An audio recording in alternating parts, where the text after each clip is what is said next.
welcome back to Premier League Primetime. And before I start, some of you did want me to shout you out, and I will. I'm going to say big up to my new friends in my Week of Welcome group, particular, and all this throughout just 2 names, especially Grayson and Gavin. I know you'll be watching this at some point, so big up to yourselves and the rest of my Week of Welcome group. You've been absolutely superb, as well, and my new friends in my dorm and whatnot. But yes, as I've said, welcome back to Premier League Primetime. And no, I'm not a Manchester United fan channel. It's not turning into one, but it's the only game that I could that my body clock could actually wake up for, and my schedule in the day could actually have time for. Manchester United 2, West Ham 1, and this is a massive 3 points for Ole Gunnar Solskjaer's side. And I mean, what more can I say? It was such a dramatic ending to the game. Definitely some good performances, some awful performances, some very strange tactical decisions. But Manchester United get the job done. Yes! 2-1. And they take all 3 points away. Normally stats don't tell the story, but I think the stats just say it all. Manchester United having roughly 68% possession, whereas West Ham had the other 32%. They completed almost triple the passes. Outshot West Ham 17 shots to 10. But look, what more can I say? I'm happy. I'm buzzing right now. As you can see, in the background, I'm in my new home, my new college, Cal Poly San Luis Obispo. So, and as I said, the video from before, that was going to be the last one for a little while that I'd be recording back home. But yeah, I'm here in my dorm right now. But hey, woo! What a great start to Sunday morning after being up at 6 a.m. to watch that game. But yeah, let's get right into it. In goal, Daveye, and he did something you would have never thought. Save a penalty in a high pressure moment. Massive. That's already some massive pluses for his own confidence in goal, and maybe that could be the start to the end of his penalty voodoo. But I'm super happy. I'm very happy for Daveye. He also made some massive saves. No chance with the goal. Just it's really, really unfortunate deflection. Not a whole lot you could do. Said Benrahma with the goal for West Ham, but he pulled off some great saves. So he definitely gets a strong 7.5 for me. I'll look at the back four. First of all, Aaron Wan-Bissaka on the right. Average. I thought defensively he was average by his standards. He looked fairly comfortable, but going forward, still sort of ropey, not great. But overall, I thought he had a decent enough performance, so I'll give 6 for Wan-Bissaka today.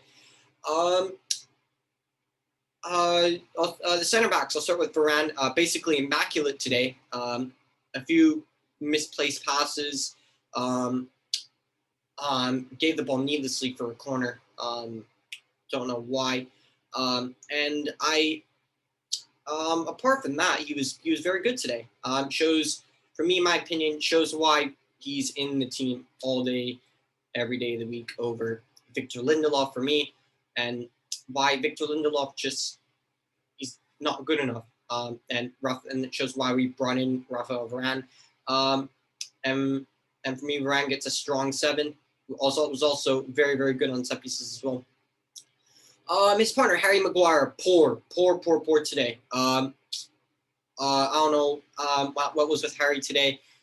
Jerome Bowen causing all sorts of problems with his pace for Maguire, getting turned a few times, so many times. It was like he just reverted to Bambi on ice and he just couldn't pass the ball. I don't know what that was today, but looking at the past games, shocking performance from Maguire today. And this may be harsh, but 4. I mean, he was okay in terms of defending set pieces, but not good enough overall, to be quite honest with you. Left back Luke Shaw. Again, just shows why he's England's #1 starting left back, and I don't want to hear, oh, it should be Chilwell, or I just don't want to hear it. No. Luke Shaw ultimately was the one who gave the ball away for the penalty. Questionable call from VAR. I'm not saying that it's that it definitely wasn't, or it definitely was just questionable for the referee. Had to check VAR anyways. And look, I'm thrilled with that. With the save from David De Gea at the end of the day. But for me, Luke Shaw, I'd say he was okay. I mean, I'll give him a 5. He was all right today. He did put a few okay crosses into the box, but yeah, he was all right today. Into the midfield, and I thought I would never see this pivot ever again, but somehow this pivot comes back. Fred, once again, shocking performance. I don't know what's going on with Fred, I don't understand. Harry Maguire and Rafael Varane, they don't need babysitting. And McFred, it made no sense for me today why you brought them in. Donny van de Beek is on the bench, but of course we know he's not going to play ever because it's Donny van de Beek. But touch like a trampoline. I don't know what's going on with Fred. As I said for a while, and I'll stay consistent to what I say. I think there's a good player in there, but he's just lacking confidence right now, and he's lacking in good form, and it's not good enough from Fred. For McTominay, I thought he was the better of the two, and it shows why he's not a defensive midfielder. He was making driving runs forward, and that's why he's number 8, and he's not number 6. He did have a few good tackles, but I actually thought McTominay was all right today. I thought he played it. I thought he was all right by his standards. 6. I'll give McTominay a 6. Moving to the attacking trio, and I'll start with Paul Pogba on the left-hand side, and I feel sorry for this guy because he's getting constantly stuck in so many times. He is playing in that more advanced position that he likes to play in the left side of the attack as a free roaming winger. But Paul Pogba today, he was getting stuck in, but just no real end product for me from Paul Pogba today. As everybody knows, especially from my weekly welcome group who are going to watch this, I love this guy to death. I absolutely love him, but he wasn't quite getting stuck in today. I feel sorry for him, but to a certain extent, a player of his quality, you need to be doing better. 5 by his standards. Mason Greenwood. I did like what I saw from Mason today. I'll give Mason Greenwood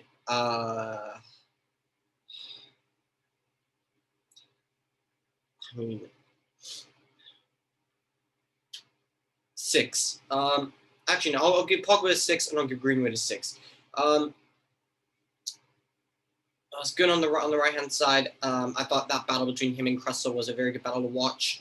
But at times he just looked like he just would just lose the ball and in situations where he didn't really need to lose it, and some of his decision making just wasn't really on point today. But it was a decent enough performance from Mason today. Through the middle, Bruno Fernandes, and he was one of the best players on the pitch today. A player looked so unbelievably frustrated. He delivered some poor balls into the box, but he looked a player that just looked so frustrated and so motivated, and to win that game. For me, Bruno Fernandes again shows the quality that he does. Bruno Fernandes shows why he's so important to this side and their success this season for me, and it's really that simple. No questions asked. Bruno Fernandes, he worked his socks off into the ground for me. So for me, Bruno Fernandes, he definitely gets a strong 7. And up front, Cristiano Ronaldo got the goal to level the game, but at other times he just kept diving over. Like I didn't understand why. Just if you don't have to dive, I know you're trying to draw the penalty, but there's VAR in this game now, and it's going to be really, really easy to. What more can I say? It's going to be really, really, really easy to just to not give the penalty, especially because now with the new rule with the slightest bit of contact, there's no foul, no penalty, but or I don't know what I just said there. The slightest bit of contact will not guarantee a penalty, but it's just not good enough from that point of view. But I mean, we are blessed to have a player like Cristiano Ronaldo come back to the club and score the goals that he is scoring, the big goals in the big moments. That is 4 goals on his first 3 games on his Manchester United return, which is absolutely significant. What more can I say? He definitely was, like Bruno, was getting stuck in, so for me, he gets a strong 7.5. Substitutes off the bench. Nemanja Matic was the last one to come on. Didn't really have enough time, to be quite honest with you.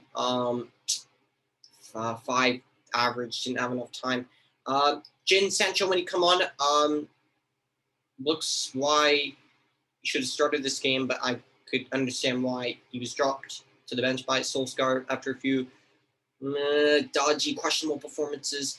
But Jadon Sancho just added some attacking prowess that we needed going forward, and I'm happy that he came to the game with that in mind. And for me, Jadon Sancho gets a 6, gets a 6.5. Jesse Lingard scored an absolutely brilliant goal, and my stance has started to change a little bit on Jesse for me. I'm willing to give Jesse another shot, but not at the expense of Donny van de Beek, no. But if he can put these performances in every week when he comes off the bench, my stance may change. But for me, Jesse Lingard definitely gets a 7 coming off the bench and scoring a wonderful, wonderful goal for me. Fantastic from Jesse Lingard today to come off the bench, make an impact, and come back and haunt his former club, and showed Oli why his faith was justified in him, especially after the horror week that he has had with the mistake against Young Boys.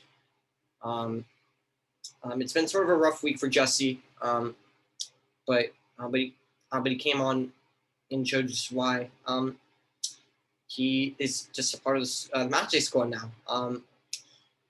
Yeah, I'm happy for Jesse. 7. Solskjaer, and I am fuming at the team selection that he put out. Donny van de Beek and Nemanja Matic for me would have been far better contenders to start this game. I have absolutely no idea why he didn't start those 2 in the midfield, but in the midfield we looked like we were getting overran. Souček and Rice, basically, I mean, yeah, they stopped behind the ball, but they looked more or less comfortable. They didn't look too unsettled for me. And again, like, why is Solskjaer keep going back to the things that were just massively problematic last season? Like, for example, Maguire and Lindelof last week in the game against Young Boys. And now he's gone back to Scott McTominay and Fred when you have Nemanja Matic and Donny van de Beek. I don't get it. But the changes ultimately changed the game. Jesse Lingard and Jadon Sancho coming on. But I mean, at the expense of Paul Pogba and Mason Greenwood. But the midfield was poor, and I'm going to mark him down because he saw how much of a problem this was last year. You have Harry Maguire and Rafael Varane. All Maguire had a poor performance today, but for me, it's just no excuse. Literally no excuse for it for me. What more can I say? I mean, Manchester United did get the win at the end of the day, but for me, not good enough. I'll give him the benefit of the doubt. I'll go with a 4, because the team selection was just. That duo. I do not know why Oli went back to that. you could have tucked Pogba inside with Matic. You could have brought Van de Beek on and gone with the Paul Pogba Van de Beek pivot. You could have gone with that, but you didn't. And for me, I didn't get that. Well, anyways, that is all for this short and quick little game post-match analysis. Once again, big ups and shout outs my week of welcome group and everybody that I met during there. Not just the two that I exclusively named before. Everybody else, your name is also included in that as well. And slightly off topic, I know, and I really appreciate just being welcomed in into that group as basically just a member of a new family in it, and it makes me feel good, to be honest with you. I know I don't live that far, I guess you could say, but still, it makes me feel good. Really, really, really does. And honestly, amen to that. And that's it. Wherever you're watching this, thank you for your time watching this. If you've liked what you've seen, smash like on the video and comment down below. What are your thoughts on the overall Manchester United performance against West Ham, or it could be the vice versa around? I apologize for not getting into the West Ham performance, just because I personally do not have a whole lot of time at this very moment. Right now. But next time I do something like this, I will get into both sides of the game. And yeah, wherever you're watching this in the world, have a great day or evening.